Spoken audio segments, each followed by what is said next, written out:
Let's take a look at the Funkoverse expansion for Space Jam: A New Legacy. Got your tokens, basic light and dark base. There's also a new item card, basic set of dice, purple crystals.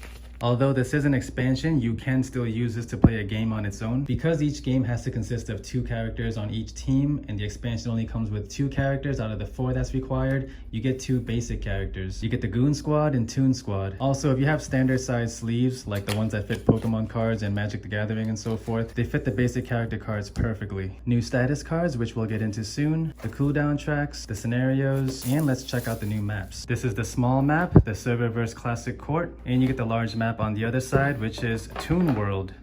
LeBron James. He actually doesn't really look much like Bugs Bunny to me with this design. I don't know if it's his eyes, maybe his face and mouth that makes him look less Bugs Bunny. You also get these brand new markers, which I've never seen before. They seem to be used in this scrimmage scenario type and also the basketball game type, so you're essentially just playing basketball. There's also a chase edition of this set that comes with a chase variant of Bugs Bunny. Might have to pick that up one day. I know it's going to be expensive. New item cards are always fun. This one comes with a basketball. Whenever you roll the triple exclamation mark, which is essentially the 6 on the die, you can shift one thing on the cooldown track down 1. That's really useful to get your abilities back quicker. And then when the character becomes exhausted, you could pass the basketball to another ally. That's so funny, you're literally passing the ball to another player. Also, if you want, you can buy these board game sleeves. You gotta buy the 41 by 63 millimeter. It's this size. It fits the item cards perfectly. It also fits status cards, which we'll get into soon. Very interesting. So let's take a look at what these characters can do. Chase down block. You can place him adjacent to a rival he can see within 3 squares, and then you challenge them. Meaning if he's here, he can see Bugs 3 squares away, and you can place him adjacent to challenge him. Also, you can use these board game sleeves if you want to sleeve up the character ability cards. This one is 70 by 120 millimeters. They're tarot size cards, so it fits these cards perfectly. Step back jumper, move one away from an adjacent rival, do an action. So you just move one away, and then you just do another action. In and out, challenge 3, move 2.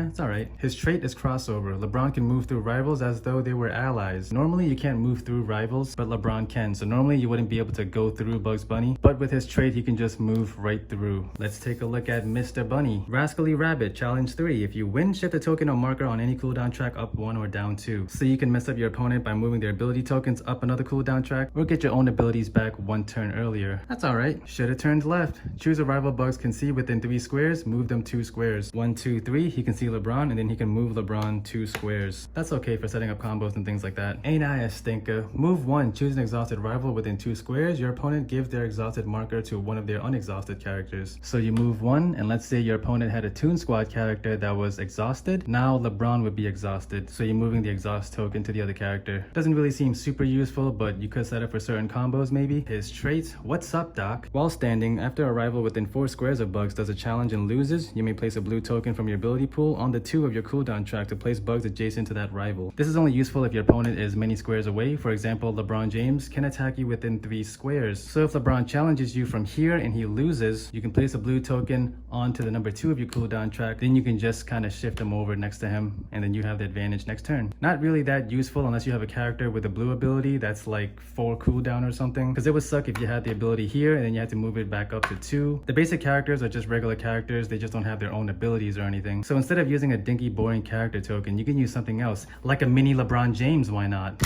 This is a keychain. It's made by the same brand too, Funko. You could even take the ring out, and there you go. You can play with the mini LeBron James instead of the tokens.